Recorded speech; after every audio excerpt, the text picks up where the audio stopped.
April 23, 2002, train 5340 departed Humboldt Yard, heading eastward with a final destination of Clovis, New Mexico.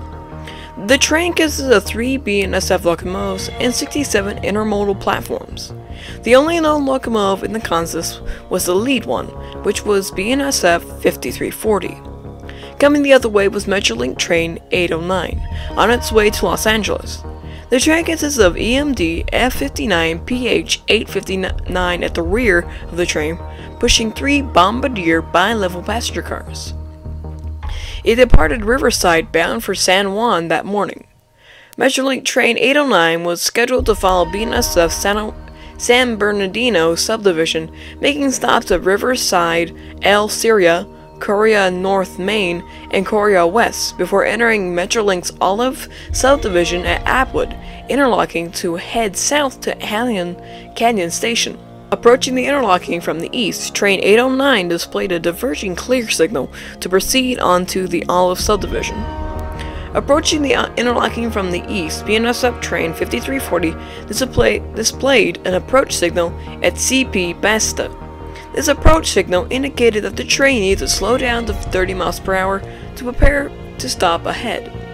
Around 2 miles after the interlocking, train 5340 displayed another approach signal. While the engineer recalled having heard his conductor call out the signal as clear and having verbally acknowledged this, he later told investigators that he had not seen the signal himself and had relied on the word of his conductor. Both the engineer and conductor proceeded under the belief that they had a clear signal, and the engineer returned the train to its normal operating speed of 49 miles per hour. As train 5340 approached CP Atwood, the train noticed that the signal was displaying stop, and that Metrolink train 809 was directly ahead on the same track. The engineer immediately placed the train in emergency. However, by then it was too late for the nearly mile-long train to stop short of the interlocking.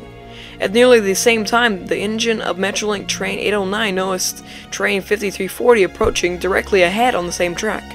The engineer placed train 809 in emergency and ran out of the cab and through the train, yelling for passengers to brace themselves. When it became clear to the crew of train 5340 that collision was imminent, they jumped clear of the locomotive. 12 seconds later, train 809 was struck head-on by train 5340.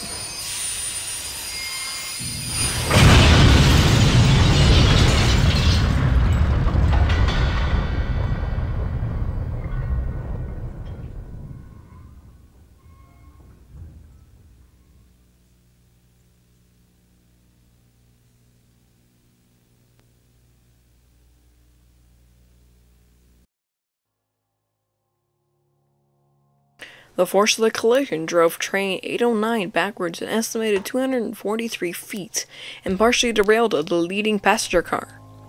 The collision was partly captured on video by a security camera at a nearby commercial storage facility.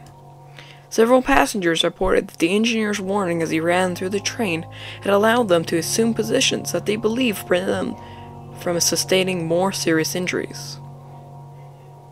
But 2 people weren't so lucky. Robert Cube and Larry Sternstein were sitting together at the moment when the collision happened. The collision slammed them into the table in front of them, making them both sustain blunt force trauma. A third passenger who sustained minor injuries in the crash subsequently died a few months later.